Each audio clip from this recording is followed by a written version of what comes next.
Okay, let's dive into this. Have you ever wished you could literally time travel? Well, what if I told you that you already do it, every single day, right in the middle of your sentences? Welcome to today's Explainer, where we're going to explore one of the most fascinating paradoxes in the English language, the past-future tense. I know, it sounds like a total contradiction, right? But it's actually the secret engine behind how we share our plans, our disappointments, and our promises. Here is our roadmap for today. First, time travel and grammar. Second, 4 ways to use it.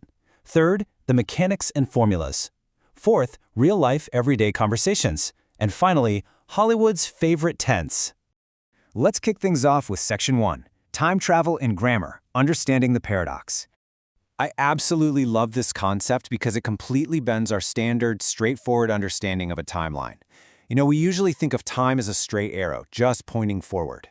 But language is way more flexible than that. It raises this wild question. How do you talk about the future in the past?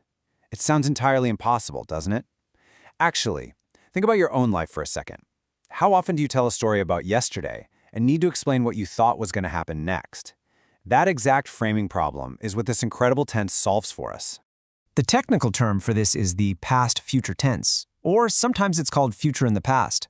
It expresses an action, event, prediction, or intention that was in the future relative to a specific time in the past.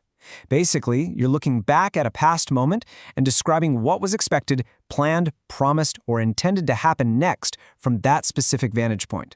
It's like you're planting your feet securely in yesterday and looking forward to yesterday's tomorrow. Moving right along to Section 2, 4 ways to use it, the primary applications. Knowing exactly when to pull this tool out of your grammatical toolbox is where the magic really happens. And there are 4 primary ways we use this. Number 1, unfulfilled plans or intentions. This is for describing an action you totally planned on but it just didn't occur. Number 2, past predictions or promises. This expresses what someone deeply believed or absolutely swore would happen. Number 3 is indirect or reported speech, which is when we take future tense statements like will or am going to, and we convert them into a report following a past tense verb. And finally, number 4, conditional sentences. These express those hypothetical alternate realities of what could have been if things were just a little bit different. See? It's really not overwhelming at all when you break it down into these 4 parameters. Now for Section 3, the mechanics and formulas, building the tense. When we look at the past-future simple formula, there are 2 main structures you need to know. First up, using the modal would. The form is super simple, subject plus would plus the base verb. For example, she promised she would call. Then we have the going to structure. This uses the subject plus was or were going to plus the base verb, like I was going to study. They both look backward to look forward, but they actually carry slightly different emotional weights. Let's contrast those 2 concepts so you can really feel that emotional nuance. Intentions versus promises. Was going to usually represents an intention, a plan that very often fell through. I was going to study, but I fell asleep. We've all been there. On the other hand, would carries the heavy weight of a firm prediction or a solid promise. She promised she would call me after work. It's a subtle distinction, for sure, but mastering it completely changes the clarity of your communication. Now let's group the remaining progressive formulas together here so you can see how the complexity builds logically. The continuous tense is for an action expected to be ongoing. The formula is would be plus an ing verb. He said he would be waiting. The perfect tense is for completed actions or hypotheticals. The formula is would have plus the past participle, like we would have arrived. And the perfect continuous tracks an ongoing duration up to a certain point in the past future. Would have been plus the ing verb, as in they would have been living. I know, it feels a bit complex at first, but it really is just plugging the verbs right into these structural formulas. All right, Section 4, real-life everyday conversations, putting it into practice.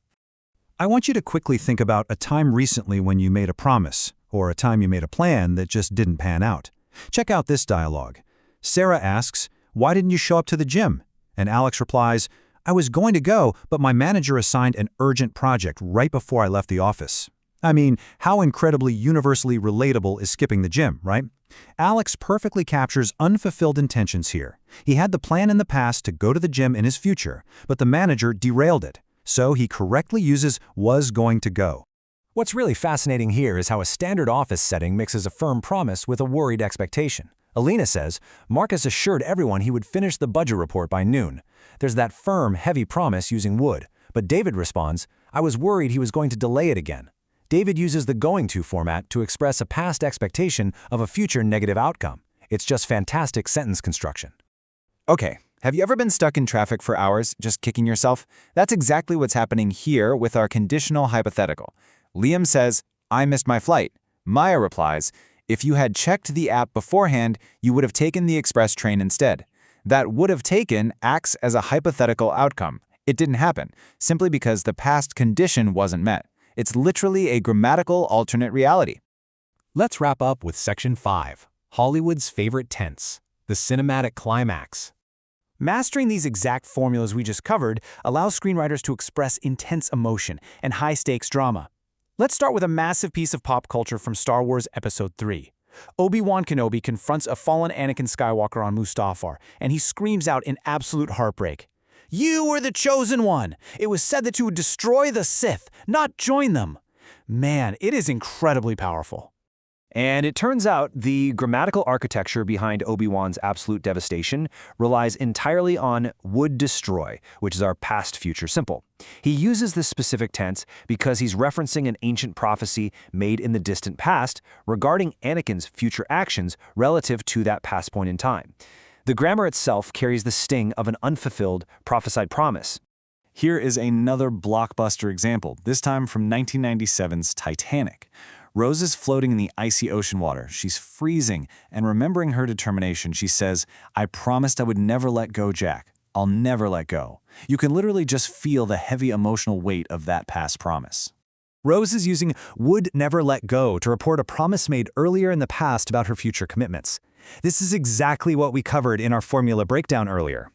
Hollywood screenwriters rely on this precise structural formula to lock in the audience's emotional investment. But you know, it's not just for big sci-fi battles or sinking ships. Sometimes this tense is used for a much quieter, subtle kind of heartbreak. Like this scene from the 1982 movie Annie. Annie is deeply disappointed when Oliver Warbucks asks someone else to take her to the movies instead of taking her himself. She looks up and says, it's just that, well, I thought you were going to take me. Notice how Annie uses were going to take to express a past assumption about Warbucks' future intention, right before those plans were unfortunately changed. It just perfectly captures that innocent feeling of letdown. So, we've navigated the paradox of time travel in grammar, we've unlocked the formulas, and seen it play out in offices, gyms, and on the silver screen. So I want to end our explainer with this question.